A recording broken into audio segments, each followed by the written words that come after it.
আসলে আমাদের কি কি প্রযুক্তিগত ঘাটতি আছে, প্লাস তুলা বলেন বা যে কোনো সুতা কিংবা কাপড়ের ক্ষেত্রেও আমরা আসলে কোন কোন জায়গায় পিছিয়ে আছি? প্রথমত আমাদের এই ব্যবসাটা গড়েছিল সম্পূর্ণ ব্যক্তি উদ্যোগে। এখানে যে জিনিসটা থাকা উচিত ছিল সবসময়, যে একাডেমিশিয়ার সাথে, মানে আমাদের যারা নাকি ইউনিভার্সিটিগুলো আছে তাদের সাথে আমাদের সেই সংযোগটা গড়ে উঠে নাই। এটা আসলে এই ব্রিজিংটা করার দায়িত্ব সবসময় সরকারের থাকে। যেমন আপনি যদি দেখেন চায়নাতে রেগুলার রিসার্চটা করতেছে ইউনিভার্সিটিগুলো, এবং ব্যবসায়ীরা সেটা ফান্ডটা দিচ্ছে, কারণ ইউনিভার্সিটি তো আর এনা ফান্ড থাকবে না। ওনাদের দরকার ফান্ড দিবে ব্যবসায়ীরা, এবং রিসার্চটা আবার ব্যবসায়ীরা করতে পারে না, যে নতুন নতুন কী করা প্রয়োজন সেটা আবার করে ইউনিভার্সিটিগুলা। এখানে একটা উইন উইন সিচুয়েশন থাকে। ওই জিনিসগুলো আবার ব্যবসায়ীরা, পেটেন্টের মালিক থাকে, ব্যবসায়ীরা সেগুলো দিয়ে ব্যবসা করে আবার তাদের পুঁজির বৃদ্ধি করে, এবং সেখান থেকে আবার কিছু অংশ আবার বিনিয়োগ করে নতুন নতুন ইনোভেশনের ক্ষেত্রে। আমাদের দেশে এই কালচারটা একদমই গড়ে ওঠে নাই, যে এই ইউনিভার্সিটিগুলোর সাথে যে আমাদের যে ইন্ডাস্ট্রিয়ালিস্টদের যে একটা ব্রিজিং, এটা আমাদের একদমই নাই বললেই চলে। এটা একদম জিরো নতুন নতুন ইনোভেশনের ক্ষেত্রে।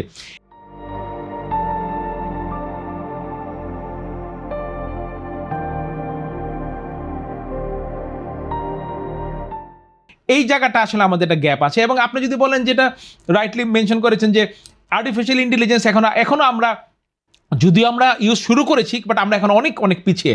এটা খুব ফাস্ট মুভ করতে হবে, কারণ এটা গ্লোবালি এটা আসলে খুব দ্রুত আসতেছে ইন্ডাস্ট্রিয়ালাইজেশনের ভিতরে। ফলে আমাদের সরকার যেভাবে এগুলোতে পলিসিগুলো মেক করে, আমি একটা ছোট্ট একটা উদাহরণ দিই। যেমন ধরেন, আমার প্রোডাকশন ম্যানেজমেন্ট ডিভাইস, পিএমডি একটা ডিভাইস আমার ফ্যাক্টরিতে আমি লাগিয়েছি। অটোমেটিক প্রোডাকশন এটা নিয়ে নেয়, কোন ওয়ার্কার ওই হাতে লিখতে হয় না, খুব ডিটেলসে কাজ করে। এইটার কোনো এইচএস কোড নাই। তো এইটার কোনো এইচএস কোড না থাকাতে দেখা যায় যে এইটা এই কাস্টমস তার মতো করে এইচএস কোডে ফালাবে। হয়তো বা সে বলবে এটা 100% ট্যাক্স, কেউ বলবে এটা 20% ট্যাক্স। মানে 20 আর 100-র মধ্যে ঠিক করতে গেলে আপনি বুঝেন বাংলাদেশে কীভাবে এটা ঠিক করতে হয়। এখন আমি বলতে পারি এটা একটা মেজারিং ডিভাইস। তো এটা যদি মেজারিং ডিভাইস বলেন তাহলে একরকম ট্যাক্স, আর আপনি যদি বলেন যে এটা একটা অটোমেশন ডিভাইস তাহলে আরেক রকমের ট্যাক্স। এটা তো সত্যিটা মেজার করে আমার প্রোডাকশনটা কত হচ্ছে। এইরকম একটা আমি উদাহরণ দিলাম, যে আমাদের নীতিগুলা খুব ফাস্ট মুভ করতেছে না, এবং ছোট ছোট বিষয়গুলো কিন্তু হ্যাম্পার্ড হয়।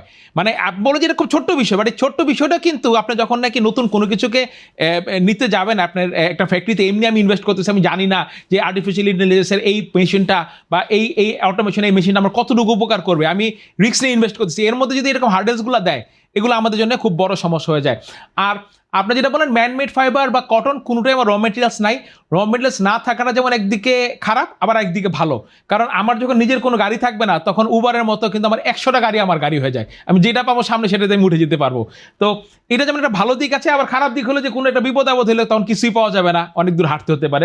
ফলে আমি এটা যেহেতু নাই, এটাকে বাস্তব ধরে নিয়ে আমাদের আগাইতে হবে, যে আমার পক্ষে আর আমাদের তেলের এটা করা সম্ভব না।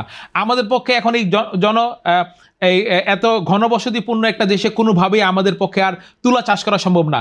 এটাকে বাস্তব ধরে নিয়ে আমাদের আসলে আমাদের মাস্টার প্ল্যানগুলো ঠিক করতে হবে। এই যে একাডেমিয়া এবং ইন্ডাস্ট্রির মধ্যে যে কোলাবোরেশন, এটা আমরা অনেকদিন থেকে বলছি, আমরা আমাদের সিলেবাসকে ঢেলে সাজিয়েছি, কিন্তু আমরা সাড়া পাচ্ছি না। আমি যেমন ইন্ডিয়াতে থাকার সময় দেখছি যে এই যে নানান ধরনের শিল্প, তারা রিসার্চ সেল তৈরি করছে বিশ্ববিদ্যালয়ের সঙ্গে। সুতরাং বাংলাদেশে কিন্তু এই কালচারটা হয়ে আসেনি, আমি জানি না। তবে এখন কিছু কিছু ঢাকা বিশ্ববিদ্যালয়, আমাদের এখানেও বিশেষ করে সাস্ট, এসব জায়গায় কিছু কাজ করছে। কিন্তু এদের এই সময়ে আমাদের ইন্ডাস্ট্রিয়ালিস্টদেরকে এগিয়ে আসতে হবে, যে আমরা এই ধরনের রিসার্চ চাই এবং আমরা এই ফান্ডিংটা করবো। বিশ্ববিদ্যালয়ে কিন্তু ফান্ডিং থাকে না, সুতরাং এটাকে প্রাইভেট সেক্টরকে এগিয়ে আসতে হবে, এটা অন্যতম একটি। আর যেটা বলা হচ্ছে যে আমরা আশাবাদী সবসময় থাকি, কিন্তু যে আমাদের নীতি নির্ধারক যারা আছেন তাদেরও যথেষ্ট রকম ভূমিকা আছে। যেমন এখন জ্বালানির যে সমস্যাটা, আপনি দেখুন যে এই যে এলএনজির যে বিষয়টা, সারা বাংলাদেশ কিন্তু নীরব একটা যন্ত্রণার মধ্যে কিন্তু আছে। এবং হোটেল বলি, আমাদের বাসা বাড়িতে বলি, তারা কিন্তু খুব সমস্যার মধ্যে আছে। তা সুতরাং, এবং সেখানে বিশেষ করে শিল্প প্রতিষ্ঠান যেগুলো আছে, তারাও কিন্তু এই জ্বালানি সংকটে মধ্যে আছে। শুধুমাত্র সবকিছুর আইন শৃঙ্খলা পরিস্থিতি ভালো যেমন দরকার, ঠিক তেমনি কিন্তু বিশেষ করে যারা উৎপাদনের সাথে আছে তাদেরকেও কিন্তু সুবিধাগুলো, কিছু ভর্তুকি দেওয়া, অ্যারেঞ্জ করা, এই কাজগুলো কিন্তু করতে হবে। সুতরাং আমরা সবাই যদি বিশেষ করে দেশপ্রেমিক বিষয়টা, এখন আমরা সবসময় বলি যে সরকার বা আন্দোলন এই সবচেয়ে চেয়ে আমি আমার নিজের জায়গা থেকে আমি কতটুকু দেশপ্রেমিক বা কতটুকু আমি দেশের ভালো চাই, সেই জায়গাটা কিন্তু এখন ভাবার সময় এসছে। কারণ আমি সবকিছু চাচ্ছি, এই সেমিনার করছি, আমরা টক শো করছি, কিন্তু বাস্তবে এটার প্রতিফলন আমরা দেখতে পাচ্ছি না। সুতরাং সেখানে আমাদেরকে পরিবার থেকে শুরু করে সমাজে আমাদের এই নিজেকে পরিবর্তন করতে হবে। তারপরে আমরা যারা আমাদের ব্যবসায়ী ভাইরা সবসময় কিন্তু অর্থনীতিকে এগিয়ে নিচ্ছে, তাদের সুবিধা অসুবিধাগুলো দেখতে হবে, কোথায় সাপোর্ট দরকার সেটা কিন্তু ফার্স্ট। কারণ আমাদের প্রাইভেট সেক্টর মোর দেন 80% প্রাইভেট সেক্টরে রোল প্লে করছে। তো সেই জায়গায় তাদের মধ্যে কোনো আস্থাহীনতা ভুগছে কিনা, তারা তারা ভীতির মধ্যে আছে কিনা, এই বিষয়গুলো আইডেন্টিফাই করে আমরা যদি সেখানে অ্যাড্রেস করতে পারি, তবে ইনশাল্লাহ আমরা সামনে ভালো দিন আমরা ফিরে পাবো।